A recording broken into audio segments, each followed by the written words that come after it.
یا جو فعل رسول صلی اللہ علیہ وآلہ وسلم ہے وہ عقل پر حاوی ہے۔ ان کے ہاں جو بات جس طرح سے بیان کی گئی ہے وہ اسی صورت میں قبول کی جانی چاہیے۔ اہل حدیث عقائد میں امام ابن تیمیہ اور امام ابن قیم قاف یہ میم کے مقلد ہیں، جبکہ وہ اللہ کے لیے تجسیم جیم سین یہ میم کے قائل تھے۔ وہ اللہ کے ہاتھ بھی مانتے تھے کیونکہ قرآن مجید میں ید یہ دال ید کا لفظ آیا ہے۔ وہ یہ بھی کہتے تھے کہ وہ اس طرح سے عرش پر بیٹھتا ہے جس طرح میں ممبر پر بیٹھتا ہوں۔ اس طرح کے ان کے تقریباً 28-29 مختلف فی مسائل ہیں۔ اب اس کو فی یہ کو کیسے آپ پڑھیں گے، بس وہ اسی طرح پڑھ لیجئے۔ مسائل ہیں جن پر امام ابن رجب حنبلی اور دوسرے علماء نے امام ابن تیمیہ پر نہایت سخت گرفت کی ہے۔ اس حرفیت پسندی ہیرے فیت پسندی کی شیعت میں گنجائش نہیں۔ اس سلسلے میں یہ بات قابل توجہ ہے کہ چونکہ 329 ہجری میں 12ویں امام علیہ السلام کی غیبت ہوئی، اسی لیے گزشتہ پورا دور ائمہ علیہ السلام کی معصوم زبان سے تشریح نصوص کا دور ہے۔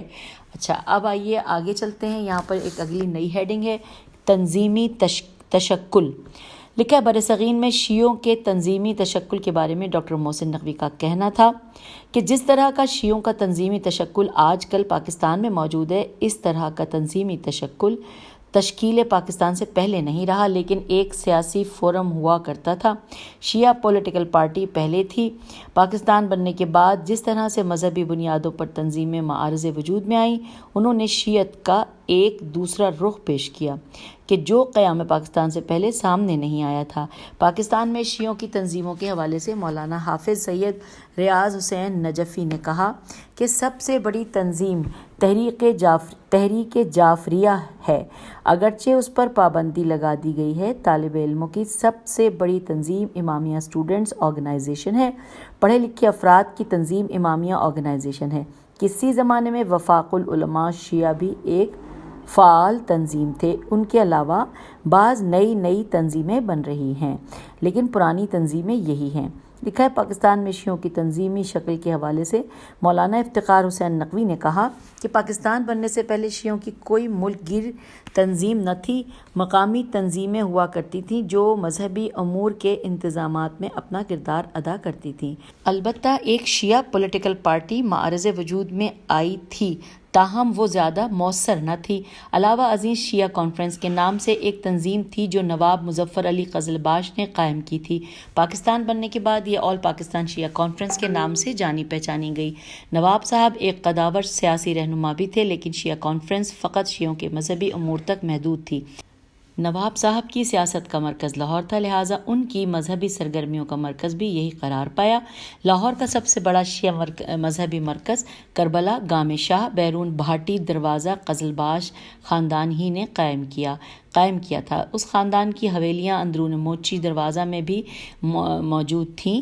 اور پھر لکھا ہے سب سے بڑا عزاداری کا جلوس شب عاشور یہیں سے برآمد ہوتا تھا، جو کربلا گام شاہ میں آ کر 10ویں محرم کی شام کو اختتام پذیر ہوتا تھا۔ نواب صاحب اس کے ہمراہ رہتے تھے۔ جلوس اور عزاداری کا یہ سلسلہ اب بھی اسی طرح سے قائم ہے۔ شیعوں کو حکومت سے جو مسائل پیش آتے تھے ان کے حل کے لیے نواب قزلباش رابطے کا کام کیا کرتے تھے۔ انہوں نے مدرسۃ الواعظین اور جامع امامیہ کے نام سے 2 مدارس بھی قائم کیے تھے۔ لاہور کے مضافات میں ان کی وسیع جائیداد تھی۔ یہ علاقہ نواب صاحب کہلاتا تھا۔ یہ جو علاقہ نواب صاحب کا ورڈ ہے یہ انورٹڈ کاما میں ہے، کہلاتا تھا، جسے اب علی رضا آباد کہا جاتا ہے۔ نواب قزلباش کی سرپرستی میں ایک 7 روزہ اسد شائع ہوتا تھا۔ ایک طویل عرصے تک اس کے مدیر شائق امبالوی مرحوم رہے۔ نیکسٹ پیراگراف میں لکھا ہے کہ نواب قزلباش سے اختلاف کرتے ہوئے سید مظفر علی شمسی نے ادارہ تحفظ حقوق شیعہ کے نام سے ایک الگ تنظیم قائم کی، اس کا مرکزی دفتر بھی لاہور میں تھا۔ انہوں نے ہفت روزہ شہید کے نام سے ایک اخبار بھی جاری کیا۔ وہ مذہبی امور میں شیعوں کی نمائندگی کرتے تھے۔ سیاسی امور میں اس جماعت کا بھی کوئی کردار نہ تھا، تاہم پورے ملک میں اس ادارے کے دفاتر یا روابط موجود تھے اور شمسی صاحب شیعہ مسائل کے حل کرنے میں بہت فعال تھے۔ ان کے بعد ان کے بھائی محبوب علی شمسی اس تنظیم کے جنرل سیکریٹری ہوئے۔ اس کے صدر یکے بعد دیگرے حافظ کفایت حسین مرحوم اور مولانا اظہر حسن زیدی مرحوم رہے۔ نیکسٹ پیراگراف میں کہ 1970 کی دہائی میں شیعوں کی ایک اور تنظیم جس کا نام شیعہ مطالبات کمیٹی انورٹڈ کاما میں یہ قائم ہوئی۔ اس کے سربراہ مولانا سید محمد دہلوی تھے، وہ کراچی میں مقیم تھے۔ اس کمیٹی نے پورے ملک میں شیعوں کو متحرک کیا اور حکومت پر شیعوں کے مطالبات تسلیم کرنے کے لیے عوامی دباؤ میں اضافہ کیا۔ انہوں نے راولپنڈی میں ایک عظیم الشان اجتماع بھی منعقد کیا جسے حسینی محاذ کا نام دیا گیا۔ کمیٹی کے مطالبات میں شیعہ طلباء کے لیے الگ دینیات کے نصاب کی تعلیم، شیعہ اوقاف کی موقوف علیحان کو واگزاری وغیرہ شامل تھے۔ اب ہم آگئے پیج نمبر 260 میں شامل تھے۔ مولانا سید محمد دہلوی کی وفات کے بعد جسٹس ریٹائرڈ سید جمیل حسین رضوی شیعہ مطالبات کمیٹی کے سربراہ مقرر ہوئے۔ نیکسٹ پیراگراف میں کہ وقت کے ساتھ ساتھ یہ تمام تنظیمیں اور ادارے غیر فعال ہو گئے، یہاں تک کہ 1972 میں امامیہ اسٹوڈنٹس آرگنائزیشن کی بنیاد رکھی گئی۔ یہ پاکستان میں شیعہ طلباء کی تنظیم تھی جو رفتہ رفتہ ملک گیر حیثیت اختیار کر گئی۔ 1975 میں اس تنظیم سے فارغ ہونے والے افراد نے امامیہ آرگنائزیشن کے نام سے ایک اور تنظیم قائم کی، یہ بھی ملک گیر حیثیت اختیار کر گئی۔ یہ تنظیمیں زیادہ تر دینی تربیت تک محدود رہیں، یہاں تک کہ 1979 میں مولانا مفتی جعفر حسین مرحوم کی قیادت میں تحریک نفاذ فقہ جعفریہ معارض وجود میں آئی۔ یہ تنظیم جنرل ضیاء الحق کی اسلامائزیشن کا نتیجہ تھی۔ مفتی جعفر حسین مرحوم اسلامی نظریاتی کونسل میں شیعہ نمائندے تھے۔ اس کونسل میں جب زکوٰۃ و عشر اور حدود کی سفارشات منظور ہوئیں، عشر کی ہجہ عین شین رے منظور ہوئیں تو انہوں نے اپنا اختلافی نوٹ جمع کروا دیا، لیکن جب ان سفارشات کی روشنی میں جنرل ضیاء الحق نے شیعہ نقطہ نظر کو شامل کیے بغیر آرڈیننس نافذ کر دیے تو مفتی جعفر حسین نے اس سے اختلاف کیا اور انہیں پورے ملک کے شیعوں میں بھرپور حمایت حاصل ہو گئی۔ شیعوں کا ایک ملک گیر احتجاج اپریل 1979 میں بھکر میں منعقد ہوا، جس میں تحریک نفاذ فقہ جعفریہ کی بنیاد رکھی گئی اور علامہ مفتی جعفر حسین مرحوم کو قائد منتخب کر لیا گیا۔ اس پیراگراف میں لکھا ہے کہ تحریک نفاذ فقہ جعفریہ کا بنیادی مقصد پاکستان میں اسلامی قانون سازی کے عمل میں شیعوں کے نقطہ نظر کا تحفظ تھا۔ یہ تحریک صرف شیعوں کے لیے شیعہ فقہ کے مطابق قانون سازی کا مطالبہ کرتی تھی، نہ کہ پورے ملک کے عوام کے لیے۔ علامہ مفتی جعفر حسین کی وفات کے بعد فروری 1984 میں تحریک کے دستور کے مطابق علامہ عارف حسین الحسینی کو بھکر ہی میں منعقدہ ایک اجلاس میں ان کا جانشین منتخب کر لیا گیا۔ اس اثنا میں راولپنڈی کے بعض شیعہ رہنماؤں نے تحریک نفاذ فقہ جعفریہ کے نام پر ایک نیا گروہ قائم کر لیا تھا، جس کا قائد مولانا سید حامد علی موسوی کو منتخب کیا گیا۔ یہ گروہ اب بھی کم و بیش موجود ہے۔ علامہ عارف حسین الحسینی کو ملک بھر کے شیعہ عوام میں بے پناہ محبوبیت اور مقبولیت حاصل ہوئی۔ وہ اتحاد بین المسلمین کے علم بردار کی حیثیت سے ابھرے۔ انہوں نے ملک کے سیاسی مسائل میں بھی اپنا کردار ادا کیا۔ انہوں نے اپنی پارٹی کا ایک منشور بھی جاری کیا جس کا نام ہمارا راستہ تھا۔ یہ ہمارا راستہ ورڈ جو ہے یہ انورٹڈ کاما میں ہے۔ پھر لکھا ہے کہ انہیں 1988 میں پشاور میں ان کے مدرسے میں نماز فجر کے بعد شہید کر دیا گیا۔ بعد ازاں علامہ سید ساجد علی نقوی کو ان کا جانشین منتخب کر لیا گیا۔ شیعہ اور سنی حلقوں میں یہ احساس شروع سے ہی پیدا ہو گیا تھا کہ تحریک نفاذ فقہ جعفریہ کا نام تبدیل کیا جانا چاہیے، لہٰذا علامہ ساجد نقوی کی قیادت میں اس کا نام تبدیل کر کے تحریک جعفریہ رکھ دیا گیا۔ نیکسٹ پیراگراف میں ہے اور ہم پڑھتے پڑھتے آ گئے ہیں پیج نمبر 261 پہ۔ لکھا ہے اس دوران میں پاکستان میں فرقہ وارانہ مسائل شدت اختیار کر گئے، جس کی وجہ سے حکومت نے بعض فرقہ وارانہ تنظیموں پر پابندی عائد کر دی اور مسئلے کو متوازن ظاہر کرنے کے لیے تحریک جعفریہ پر بھی پابندی عائد کر دی گئی، اگرچہ اس پر پابندی لگانے کا کوئی جواز موجود نہ تھا۔ اس کے بعد علامہ ساجد علی نقوی کی قیادت میں اسلامی تحریک کے نام سے ایک تنظیم قائم ہوئی، اور جب اس پر بھی پابندی عائد ہوئی تو انہوں نے اب بریکٹ میں انورٹڈ کاما میں ہے تو انہوں نے قائد ملت جعفریہ، یہ ورڈ تھا انورٹڈ کاما میں، کے عنوان سے اپنی سرگرمیاں جاری رکھیں اور اب تک یہ سلسلہ اسی طرح قائم ہے۔ حال ہی میں ایک اور تنظیم بھی قائم کی گئی ہے جس کا نام مجلس وحدت مسلمین، یہ انورٹڈ کاما میں ورڈ تھا تنظیم کا نام، کہ اس کے دفاتر بھی قائم کیے جا رہے ہیں۔ پھر لکھا ہے کہ یہ تو ملک گیر تنظیموں کا ذکر تھا، تاہم علاقائی سطح پر بھی تنظیمیں قائم ہوتی رہیں اور بعض اب بھی موجود ہیں۔ ان میں سے شیعہ سندھ آرگنائزیشن، شیعہ تنظیم Balochistan, Asghariya students organisation, Asghariya organisation, Jafariya alliance وغیرہ قابل ذکر ہیں۔ علاوہ ازیں شیعہ علماء کو منظم کرنے کے لیے ملکی سطح پر وفاق علماء شیعہ پاکستان اور علاقائی سطح پر علماء امامیہ کے نام سے تنظیمیں قائم ہوئیں۔ شیعہ مدارس کی تنظیم کے لیے وفاق المدارس الشیعہ پاکستان قائم ہوئی، جو اب بھی فعال ہے۔ نیکسٹ ہیڈنگ ہے نظام اجتہاد و مرجعیت۔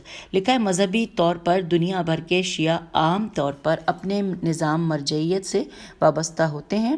شیعہ مجتہدین میں سے جو اعلیٰ درجے کے علمی مرتبے پر جا پہنچتے ہیں، فقہی احکام میں شیعہ ان کی طرف رجوع کرتے ہیں، اور جن کی طرف شیعہ رجوع کرتے ہیں انہیں مرجع کہا جاتا ہے۔ شیعوں کے بڑے دینی مراکز اور مدارس کو حوزہ علمیہ، یہ انورٹڈ کاما میں ہے، حوزہ علمیہ کہتے ہیں۔ عراق میں نجف اشرف حوزہ علمیہ بہت قدیم ہے، جسے 1000 سال سے زیادہ کا عرصہ ہو چکا ہے۔ اس کے بعد ایران کے مذہبی شہر قم کے حوزہ علمیہ کو بھی بڑی اہمیت حاصل ہو گئی۔ دنیا کے بعض دیگر شہروں میں بھی شیعوں کے بڑے بڑے دینی مدارس موجود ہیں۔ انہی دینی اور علمی مراکز میں فقہا اور مجتہدین پروان چڑھتے ہیں۔ انہی میں سے بعض مقام مرجعیت تک پہنچتے ہیں۔ اصولی طور پر شیعہ امام معصوم کو اپنے لیے ہر لحاظ سے دینی مرکز اور ہادی سمجھتے ہیں، تاہم 12ویں امام مہدی علیہ السلام کی غیبت کے عقیدے کی وجہ سے انہیں غیر معصوم کی دینی زعامت کی ضرورت پیش آئی۔ اس ضرورت کو اپنے اسی نظام اجتہاد اور مرجعیت سے پورا کرتے ہیں۔ اس نظام کے بارے میں بات کرتے ہوئے ڈاکٹر محسن نقوی نے کہا، ہم آگئے پیج نمبر 262 پر۔ محسن نقوی نے کہا کہ مرجعیت امام کی نیابت ہے۔ امام جہاں بھی ہیں اور ان کا پیروکار دنیا کے کسی بھی کونے میں ہے تو اس پر ضروری ہے کہ وہ ان کے احکام کو مانے، ان پر عمل کرے۔ مرجع کا معنی بھی یہی ہے کہ جیسا کہ امام زمانہ علیہ السلام کی توقیع میں آتا ہے کہ ہماری غیر موجودگی میں ان لوگوں کی طرف رجوع کرو جو ہماری احادیث کو بیان کرنے والے ہیں، اس کی وجہ یہ ہے کہ ہم کسی مرجع کی بات نہیں مانتے تاوقت کہ اس کا علم نہ ہو کہ اس کے احکام کی بنیاد مکتب اہل بیت اور تعلیمات ائمہ علیہم السلام اور قرآن مجید پر ہے۔ کوئی ایسے ہی کہہ دے کہ میں مجتہد ہوں اور پھر اپنی آراء پیش کرنا شروع کر دے مکتب تشیع میں، اس کے لیے کوئی گنجائش نہیں ہے۔ نظام مرجعیت نے شیعت کو ایک طرح سے مرکزیت فراہم کر رکھی ہے، اور یہ سمجھنا بھی غلط ہے کہ مرجع کی کوئی انفرادی رائے ہوا کرتی ہے، بلکہ علماء اور مجتہدین کی ایک جماعت ہوتی ہے جو مسئلے پر غور کرتی ہے، مسائل پر بحث مباحثہ ہوتا ہے، اس کے بعد کوئی رائے مرجع کی طرف سے قائم کی جاتی ہے۔ تو یوں یہ حصہ اول مکمل ہم نے کر لیا، اور اب ہم حصہ دوم پڑھنے جا رہے ہیں۔ ہیڈنگ ہے عقائد و افکار اور پیج ہے 263۔ ساتھ ہی ایک اور ہیڈنگ ہے کہ عقائد اختیار کرنے میں غور و فکر کی ضرورت آئی ہے۔ پڑھتے ہیں، لکھا ہے شیعہ علماء یہ عقیدہ رکھتے ہیں کہ عقائد کے اختیار کرنے میں انسان کو غور و فکر اور تحقیق کا راستہ اختیار کرنا چاہیے۔ خاص طور پر اصولی عقائد میں ان کا یہی موقف ہے، جبکہ عقائد کی تفصیلات میں منقولات پر انحصار کیا جا سکتا ہے۔ چنانچہ معروف شیعہ فقیہ شیخ محمد رضا مظفر النجفی لکھتے ہیں کہ ہم اعتقاد رکھتے ہیں کہ چونکہ اللہ تعالیٰ نے ہمیں قوت فکر عطا کی ہے اور عقل بخشی ہے، تو ہمارے لیے ضروری ہے کہ ہم اس کی مخلوق کے بارے میں غور و فکر کریں اور اس کی کاریگری کے آثار پر تأمل کے ساتھ نظر کریں اور اس کی حکمت میں اطراف عالم میں اور اپنے نفوس میں اس کی آیات اور نشانیوں میں اس کی پختہ تدبیر کے متعلق تدبیر کریں۔ خدا تعالیٰ فرماتا ہے کہ بے شک ہم انہیں اپنی نشانیاں اطراف عالم اور ان کے نفوس میں دکھائیں گے تاکہ ان کے لیے واضح ہو جائے کہ وہ حق ہے۔ یہ حام میم کی آیت نمبر 53 جو ہم نے ابھی پڑھی ہے، اور اس کے بعد لکھا ہے کہ اور خداوند عالم نے اس ارشاد میں آباء و اجداد کی تقلید کرنے والوں کی مذمت کی ہے۔ وہ ہے سورہ بقرہ کی آیت نمبر 170۔ ہم ترجمہ پڑھ رہے ہیں کہ وہ کہتے ہیں بلکہ ہم اس کی اتباع کرتے ہیں کہ جس پر ہم نے اپنے آباء و اجداد کو پایا۔ اب یہ ایک اور جملہ ہے وہ بریکٹ میں ساتھ ہی لکھا ہوا ہے کہ کیا وہ اپنے آباء و اجداد کے عقائد کی پیروی کریں گے، اور یہاں پہ بریکٹ کلوز ہے، اور پھر ساتھ ہی ساتھ ابھی جملہ چل رہا ہے آیت کا ترجمہ کہ خواہ ان کے آباء و اجداد کچھ بھی نہ جانتے سمجھتے ہوں۔ یہاں پہ انورٹڈ کاما کلوز ہو گیا، یعنی سورہ بقرہ کی آیت نمبر 170 کا جو ہم نے ترجمہ پڑھا۔ اب آگے لکھا ہے کہ جیسا کہ خداوند عالم نے ان لوگوں کی مذمت کی ہے جو اپنے زن و گماں، زوئے نون زن و گمان، گاف میم الف نون زن و گمان کی اتباع اور رجم بالغیب کرتے ہیں۔ پس ارشاد ہوا سورہ انعام کی آیت نمبر 116 کہ وہ تو صرف زن و گمان کی اتباع کرتے ہیں۔ آئیے پیج نمبر 264 کی طرف ہم آ گئے، اور یہاں پر لکھا ہے کہ شیخ محمد 264 کی جانب آ گئے جی۔ لکھا ہے شیخ محمد رضا مظفر مزید لکھتے ہیں کہ حقیقت میں جو کچھ ہم اعتقاد رکھتے ہیں تو ہماری عقل ہی ہم پر واجب و ضروری قرار دیتی ہے کہ ہم مخلوق میں غور و فکر کریں اور خالق کون و مکان کی معرفت حاصل کریں، جیسا کہ وہ ہم پر یہ بھی لازم و ضروری قرار دیتی ہے کہ ہم مدعی نبوت میم دال عین چھوٹی ہے نبوت کے دعوے اور معجزے میں غور و فکر کریں، اور عقول کے نزدیک ان چیزوں میں کسی دوسرے شخص کی تقلید جائز نہیں، چاہے وہ شخص کتنا ہی صاحب قدر منزلت و صاحب اثر ہو۔ اور جو کچھ قرآن کریم میں آیا ہے کہ جس کے ذریعے غور و فکر اور اتباع علم و معرفت پر اکسایا گیا ہے، وہ عقل کی اسی فطری آزادی کو مضبوط کرنے کے لیے ہے کہ جس پر تمام عقلاء کی آراء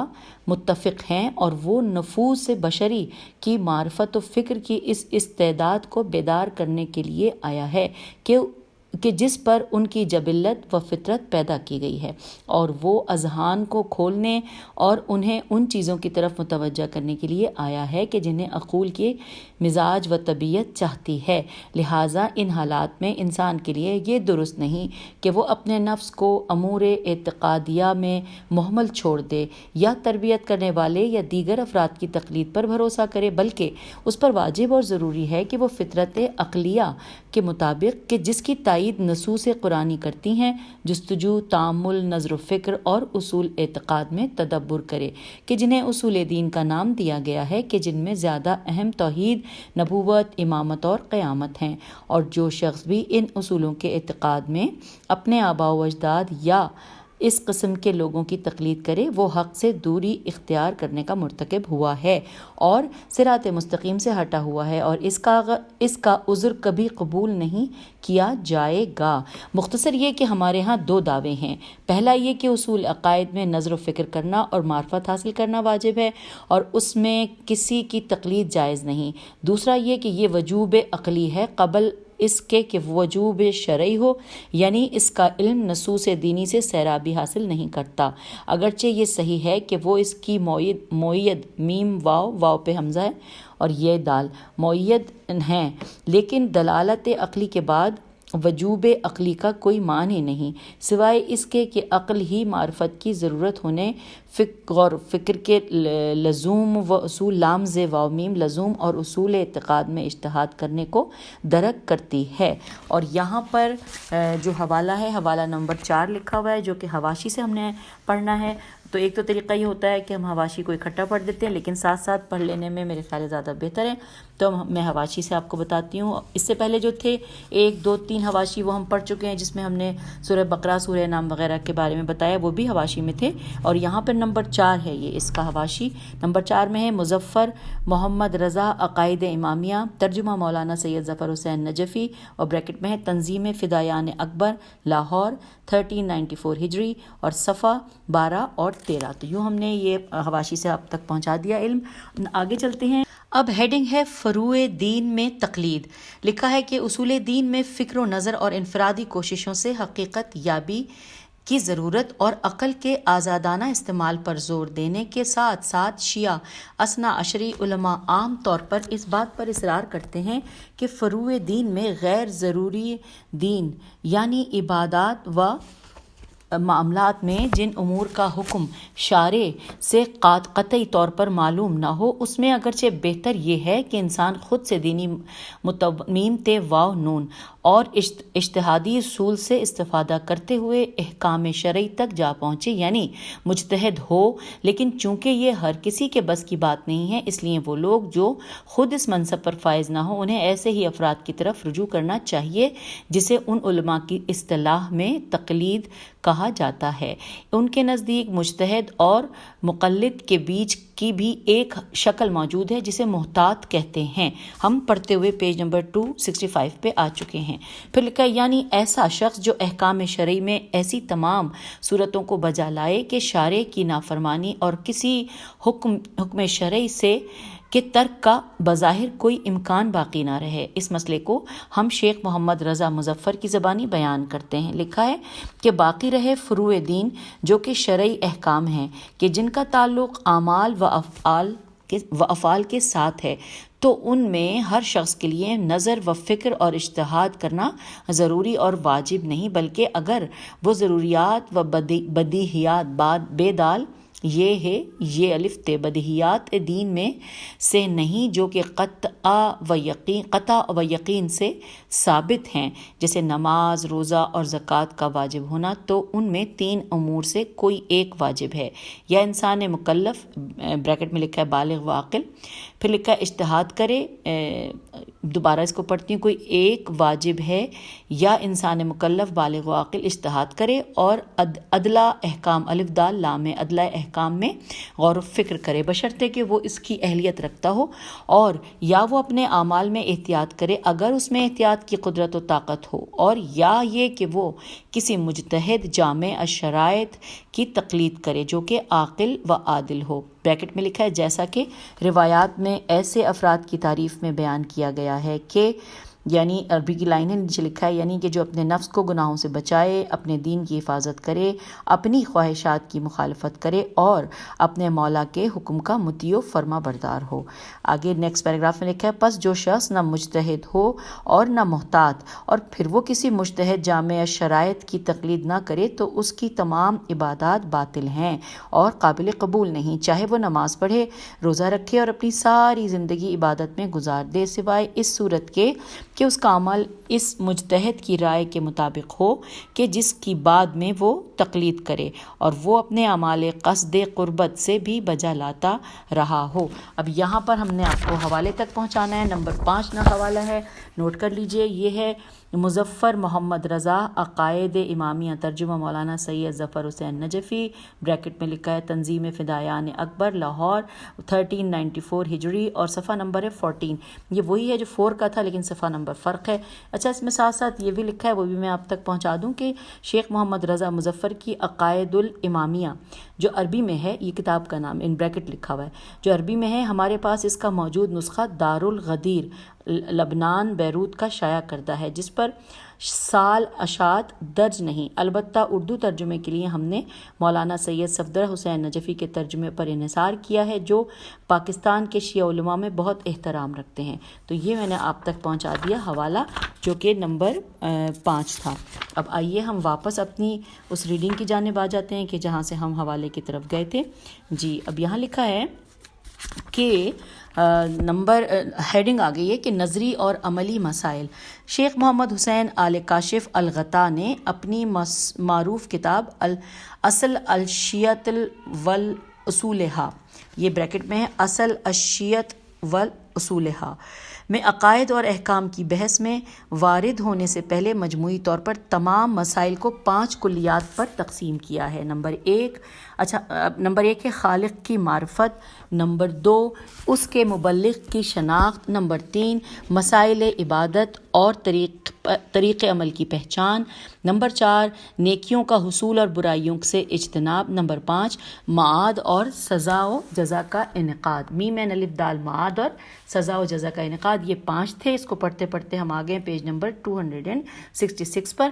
لکھا ہے ان کلیات کے پیش نظر وہ دین کے 2 شعبے قرار دیتے ہیں۔ اب یہاں پہ 2 شعبے جو ہیں وہ انورٹڈ کاما میں لکھے ہیں، پہلا لکھا ہے نظری اور دوسرا عملی، جو ان کے نزدیک اسلام اور ایمان کے مترادف ہیں۔ یہ اسلام اور ایمان کا ورڈ بھی انورٹڈ کاما میں ہے۔ پھر لکھا ہے اس کے بعد وہ لکھتے ہیں کہ توحید، نبوت اور معاد اسلام کے 3 بنیادی رکن ہیں۔ اگر کوئی شخص ان ارکان میں سے کسی رکن کا منکر ہو تو نہ وہ مسلمان ہے نہ مومن، اور اگر ان ارکان پر ایمان لے آئے تو اس کا شمار مسلمانوں میں ہوگا اور اسے مسلمانوں کے جملہ حقوق حاصل ہوں گے، لیکن حسب تصریح۔ اب یہ جو حسب تصریح کے بعد ورڈ ہے وہ انورٹڈ کاما میں ہے اور عربی میں ہے، لیکن اس کے آگے لکھا ہے کہ قلبی اعتقاد، زبانی اقرار اور ارکان پر عمل کرنے کا نام ہے ایمان۔ یہ ہم نے اس کا ترجمہ پڑھ لیا۔ پھر لکھا ہے کہ لفظ ایمان سے ایک خاص مفہوم پیدا ہو جاتا ہے اور اسی کے ساتھ مزید ایک